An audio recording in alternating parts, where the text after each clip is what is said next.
السلام عليكم ورحمة الله. بسم الله والحمد لله.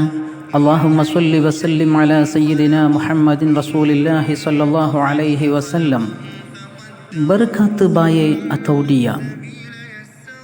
Daripada Sayyidina Abu Hurairah radhiyallahu an, Rasulullah sallallahu alaihi wasallam bersabda, "Man kana yu'minu billahi wal yawmil akhir falyaqul khairan aw liyasmut." Maksudnya, sesiapa yang beriman dengan Allah dan hari akhirat, hendaklah dia berkata baik atau diam.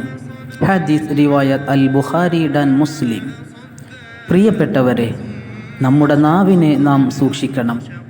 Abu ഹുറൈറ റളിയല്ലാഹു അൻഹുവിൽ നിന്ന് നബി സല്ലല്ലാഹു അലൈഹി വസല്ലമ തങ്ങൾ പറഞ്ഞു, ആരെങ്കിലും അല്ലാഹുവിലും അവസാന നാളിലും വിശ്വസിക്കുന്നു എങ്കിൽ അവൻ നല്ലത് മാത്രം സംസാരിക്കട്ടെ, അല്ലെങ്കിൽ മൗനം പാലിക്കട്ടെ, അഥവാ മിണ്ടാതിരുന്നു കൊള്ളട്ടെ. ഓർക്കുക, സംസാരം വെള്ളിയാണ് എങ്കിൽ മൗനം സ്വർണമാണ്. അല്ലാഹു അനുഗ്രഹിക്കട്ടെ.